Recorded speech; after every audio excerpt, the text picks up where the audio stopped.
Assalamualaikum warahmatullahi wabarakatuh. Alhamdulillah. Alhamdulillahirabbil alamin wassalatu wassalamu ala asyrafil anbiya'i wal mursalin sayyidina Muhammad wa ala alihi wa sahbihi ajma'in. Syukur pada Allah SWT. Hari ini kita belajar lagi bersama dengan bapa, ibu, tuan, puan di mana juga berada. Jangan pernah berasa lelah, lemah, lesu, longlai dan tidak mahu meneruskan pelajaran, tak istiqamah dalam pelajaran, tetapi belajarlah, terus belajar sampai kita betul-betul menguasai dalam pelajaran ilmu herba ini. Kalau kita sudah menguasai, dia ibarat puzzle yang kita boleh mencantumkannya. Dia menjadi satu pengobatan yang menarik, bahawa sesuatu herba yang baik itu tidak semestinya baik untuk orang lain.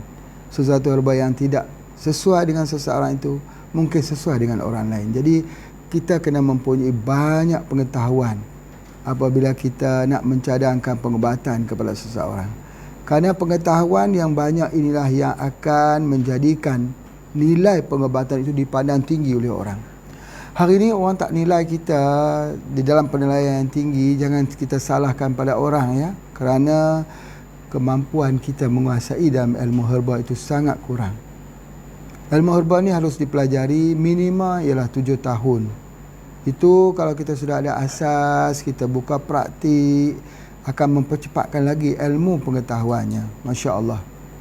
Jadi pada hari ini kita nak belajar satu lagi tip nabawi, iaitu daun sena. Di mana daun sena ini adalah hadis-hadis Nabi SAW dan dikatakan juga salah satu daripada pengobatan yang tertua. Daun sena, sena makiyah. Sena makiyah. Selalunya kalau di Malaysia orang panggil Cina maki. Jauh tu antara Cina dengan sena. Sebab apa? Sebab kita tak dengar betul-betul. Kalau di Indonesia apa dia? Jati Belanda. Jati Belanda. Itu bahasa Indonesia Jadi oleh sebab itu maka kita kena dengar betul-betul. Sena, ada hadis Nabi SAW tentang sena. Makiyah, makiyah. Mekah. Jadi oleh sebab itu maka ada pendapat mengatakan herba ni asal daripada Mekah. Ada yang mengatakan dia berasal daripada lembah Nil di Mesir. Jadi apapun tidak mengapa, cuma pengobatan ini disebut oleh Nabi SAW dalam menghilangkan masalah sembelit. Jadi ramai industri-industri herba yang menghasilkan produk-produk untuk tujuan melawaskan pembuangan air besar itu menggunakan sena. Tetapi apa yang menarik di sini yang Pak Haji nak sebutkan, bahawa bila Rasulullah SAW mencadangkan ataupun menyuruh kita menggunakan sena untuk sembelit, berartinya di sini ada banyak ilmu yang kita nak faham. Yang pertama, sembelit itu adalah punca pada permasalahan penyakit. Itu yang pertama. Jadi kalau hilang sembelit, insya-Allah banyak penyakit akan hilang. Jadi sebab tu pada hari ini nak tunjukkan bagaimana kaedah hubungan di antara hilang sembelit tu dengan kebaikan kesihatan yang lain. Itu akan kita bincangkan nanti insya-Allah. Tetapi kita faham dulu tentang sena. Sena ini kalau mengikut pandangan daripada kitab-kitab herba yang ditinggalkan, yang telah Pak Haji rujuk, ada 2 jenis. Yang pertama sama ada sena makiyah ataupun sena nama saintifik yang sena, ataupun satu lagi sena juga dipanggil orang. Sebab tu kalau buku-buku penterjemahan yang Pak Haji baca penterjemahan daripada Arab itu, kadang-kadang dia letakkan nama saintifik. Jadi ada setengah orang bila mengulaskan tentang sena hadis Nabi SAW, dia meletakkan pokok daun sena iaitu daun jati Belanda. Ataupun daun sena. Ataupun sena makiyah. Kalau di Malaysia Cina maki. Tetapi ada yang lain pula yang meletakkan pentafsiran daun sena itu ialah pada pokok Cassia alata. Pokok ketepeng. Bahasa Indonesia, bahasa Malaysia panggil pokok pokok ketepeng tu, pokok kasia tu. Gelenggang, ya betul, pokok gelenggang. Pokok gelenggang. Dia ambil pucuknya, dia buat teh untuk melawaskan Tetapi kalau kita gunakan pokok gelenggang itu, pelawasnya itu menjadi sikit lembut sikit lah, tidak begitu pencahar kuat sikit kalau kita gunakan daripada daun jati Belanda ini. Jadi oleh sebab itu maka di sini apakah pandangan Pak Haji? Apakah khasiat alata ataupun sena ni dirujuk kepada daun sena tersebut? Jadi alhamdulillah Pak Haji pergi tengok di Istanbul, ada banyak sekali daun sena ini. Jadi Pak Haji juga sependapat bahawa sena yang Rasulullah maksudkan itu ialah daun sena, iaitu daun jati Belanda. Di sini kalau di tempat Pak Haji ni ada di atas Gunung Jerah itu banyak sekali daun sena. Ya. Wallahu alam, sebab ini dulu ada Syekh Abdullah Al-Humairi yang datang daripada Yaman yang membuatkan tempat dakwah beliau bermula di situ. Masya Allah. Apakah beliau yang membawa benih-benih ini? Wallahu alam. Cumanya yang Pak Haji lihat spesies yang ada di Gunung Jerah itu yang spesies daunnya sedikit halus. Kalau dibandingkan yang dijual di sinseh-sinseh atau juga yang dijual di kedai-kedai India yang bawa datang daripada India dan sebagainya. Cuma apapun mempunyai khasiat yang sama. Masya Allah. Itu yang pertama sekali. Baik, sebenarnya apa yang ada pada daun sena ini? Baik, apabila Rasulullah SAW menyebut bahawa ini masalah sembelit, ya, sembelit itu ialah akar permasalahan penyakit. Kalau kita rawat orang tapi dia sembelit, dia tak, susah. Ya, bahawa oleh sebab itu maka salah satu petunjuk yang telah Pak Haji terangkan ialah hilangkan sembelit. Hilangkan sembelitnya. Bagaimana cara nak menghilangkan sembelit? Ambilkan sena. Sena itu ada dalam produk kita namanya pelawas, kapsul pelawas. Jadi oleh sebab itu maka kapsul pelawas itu salah satunya ialah daun sena yang dimasukkan di situ. Jadi daun sena ini kita tak boleh masuk banyak-banyak. Dia akan banyak memberikan kesan. Nanti Pak Haji akan ulas kesan-kesan samping kalau kita tak pandai untuk mengolahnya. Banyak sekali orang telah mengolah daun sena ini, akhirnya rosak.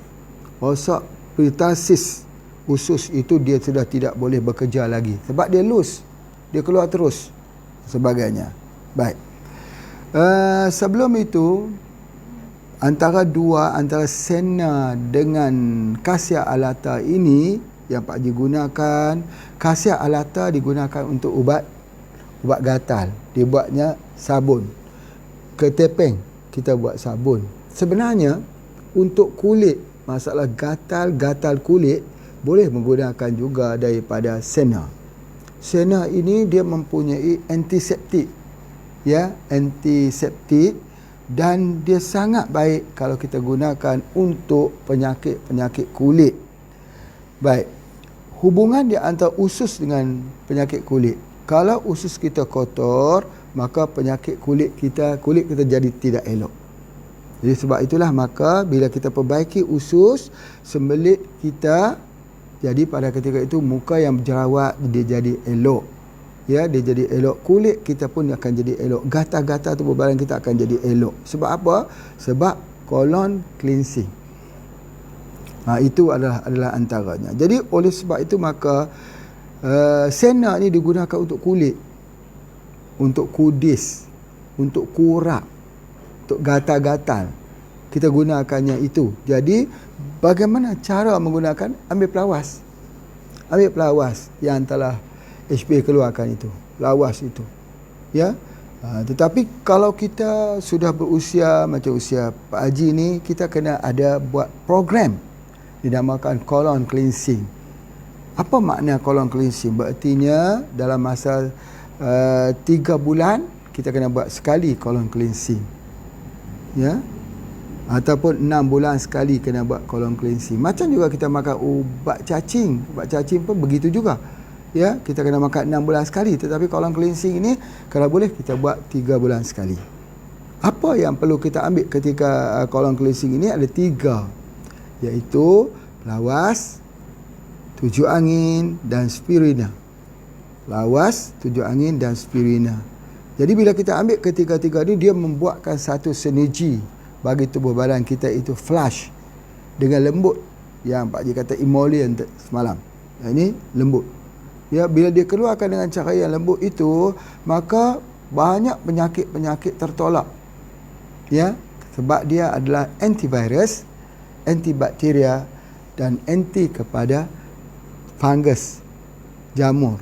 Jadi kalau tubuh badan kita ni ada jamur, penyakit kulit berjamur, ada virus, ada bakteria, maka 3 herba tadi, spirulina, ya, kita gunakan spirulina, kita gunakan pelawas dan 7 angin itu sudah cukup untuk merangkul ketiga virus, bakteria dan juga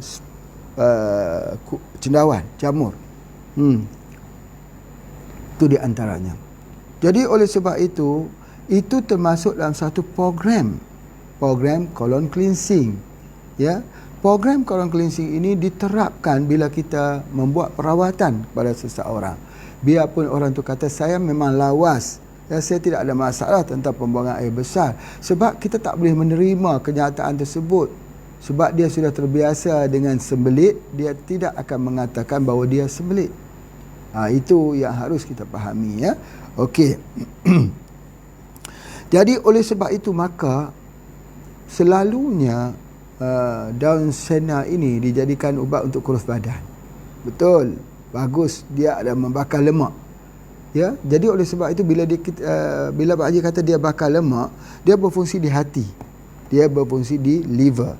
Jadi pada zaman dahulu ketika orang ada demam kuning, mereka menggunakan daripada daun sena.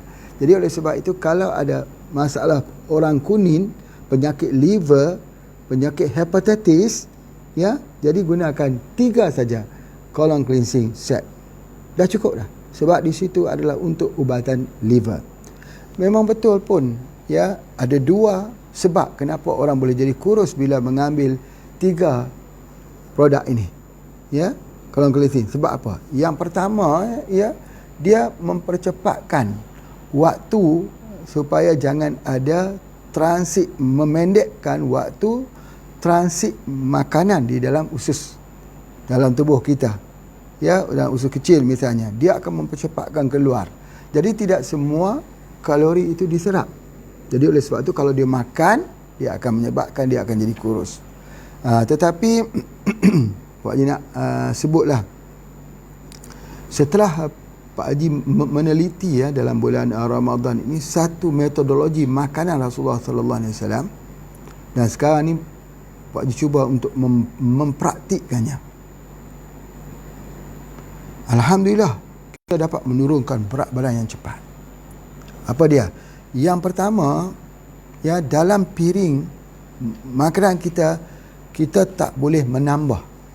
Maksudnya sekali saja kita masukkan nasi dalam makanan kita, di dalam piring kita, apakah yang kita makan, maka sedapkah, enakkah, tak enakkah, kita tak boleh menambah lagi. Khusus untuk nasi. Kalau Pak Haji suka ketan. Ketan, makan ketan setiap hari. Sekarang pun Alhamdulillah makan ketan, ya. Memang enak semua ketan. Tetapi walau enak macam mana, dalam piring tersebut kita tidak boleh menambah. Itu. Kemudian kita stop. Membiasakan hanya satu piring je. Tak mengapa kalau mau masuk piring tu banyak pun tidak mengapa. Silakan masuk. Tapi satu saja. Tidak menambah. Jadi oleh sebab itu maka perbincangan dulu yang mengatakan bahawa dalam piring itu dibahagikan kepada posh-posh.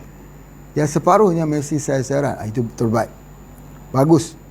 Ya, itu step yang kedua. Yang ketiganya ialah kita mengecilkan piring. Mengecilkan piring. Jadikan separuh saja bahagian nasi tersebut, kemudian ada sayur-sayur, kemudian kecilkan piringnya. Ada 3 step di sini. Pertama, makanan jangan pernah ditambah. Kedua, kita separuhnya ialah sayur-sayuran. Yang ketiga ialah kecilkan piring. InsyaAllah kita dapat menurunkan lagi berat badan kita ke berat yang ideal. Ya, insya-Allah. Baik, itu adalah yang pertama. Jadi bila kita mengambil lagi kita ambil dia punya herba pelawas ini. Pak Haji fokus kepada pelawas ya, sebab produk kita itu lebih, orang kata lebih ideal lah, lebih praktikal, bukan takat ideal saja, bukan saja pandangan, perbahasan saja, tetapi amal, kita amal. Ya, banyak orang dia boleh membahaskan dengan begitu baik sekali, tetapi dia sendiri tak amal. Tapi kita, produk kita dah lama dah, 1997. Kalau 1997 sekarang, cuba kita lihat dah 20 tahun lebih produk kita di pasar. Baik, oleh sebab itu maka bila kita ambil daripada sena ini, pelawas ini, dia membakar lemak. Membakar lemak itu fungsinya di mana? Di hati lah, supaya jangan jadi fatty liver. Jadi ini adalah dua hal yang penting. Yang pertama adalah untuk demam kuning digunakan.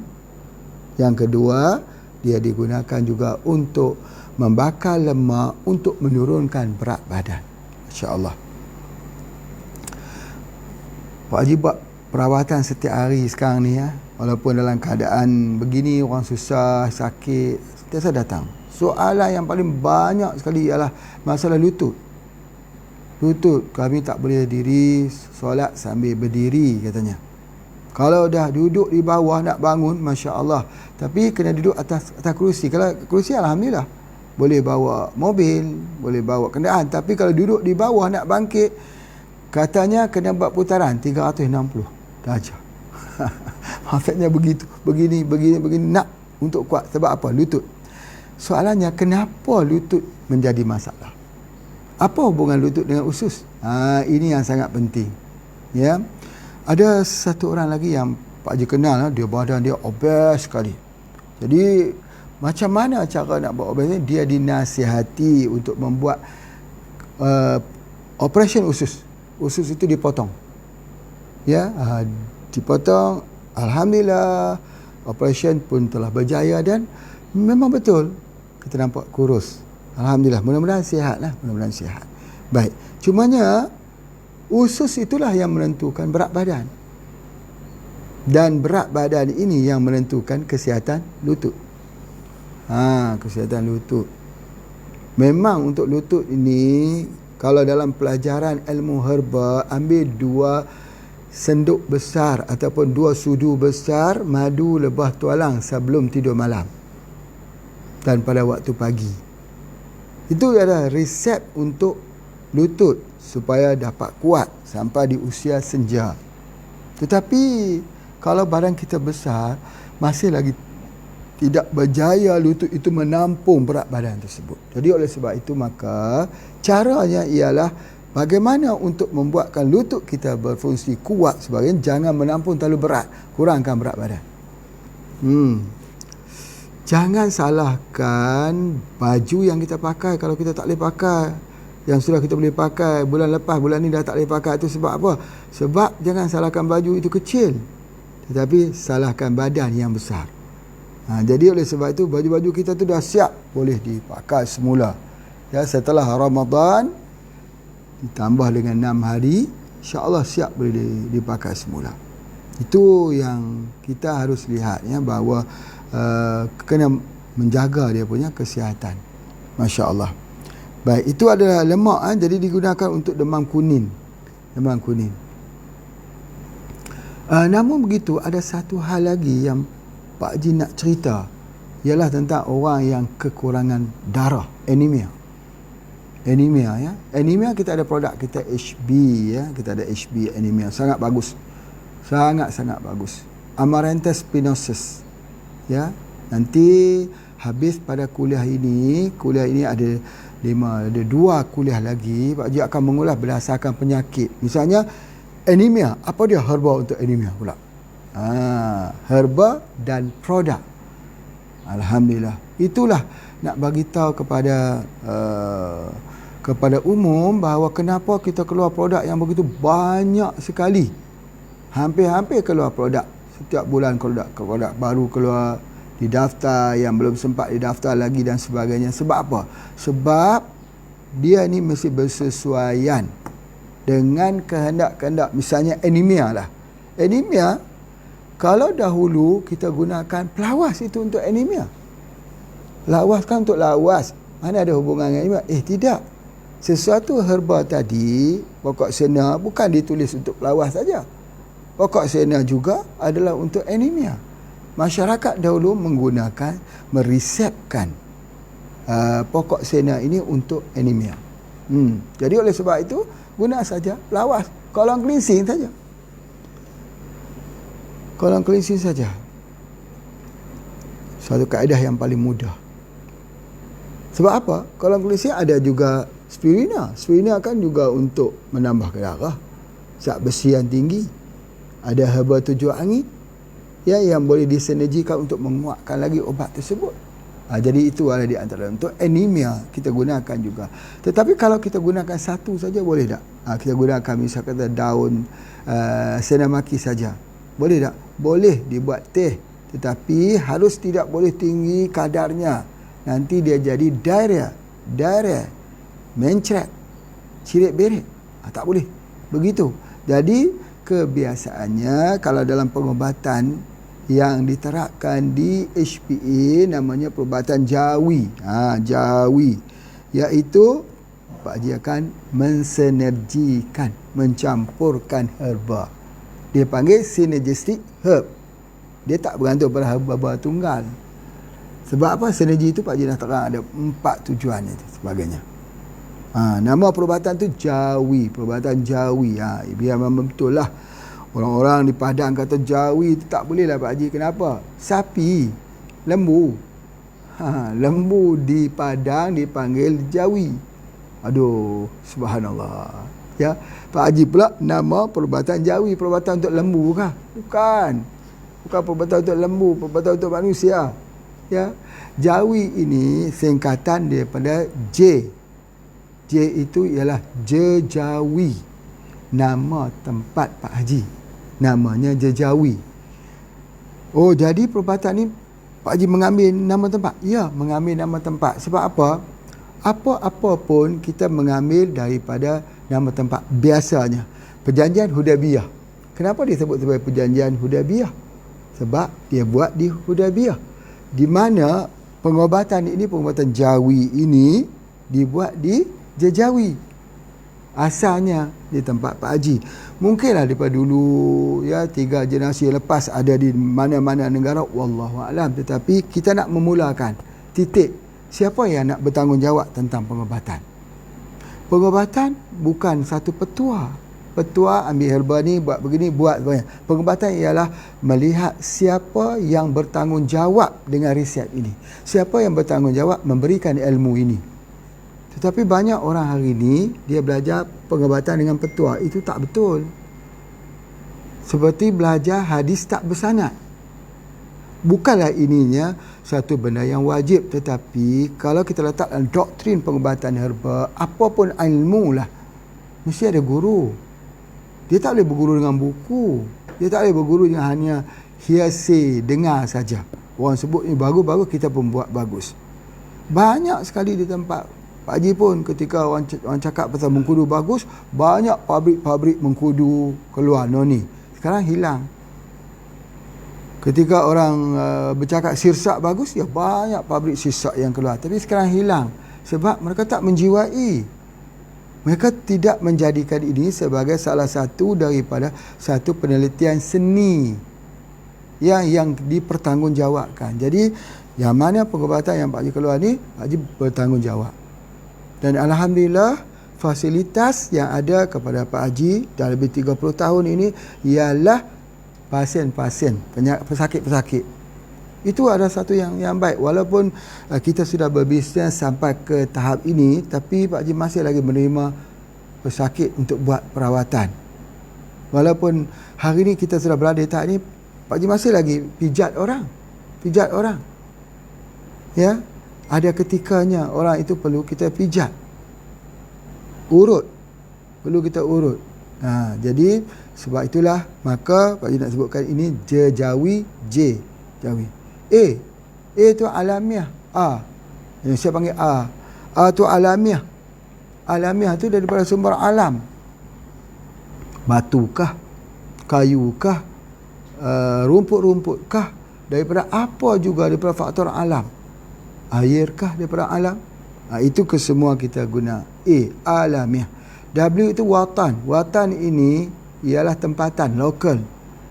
Kita berikan dulu, meraihkan dulu daripada herba-herba setempat. Tetapi kalau herba setempat itu sudah habis, maka boleh kita melihat herba-herba di luar sana. Bukan habis berertinya habis herba. Herba insya-Allah tak habis. Tetapi dah kita habis coba.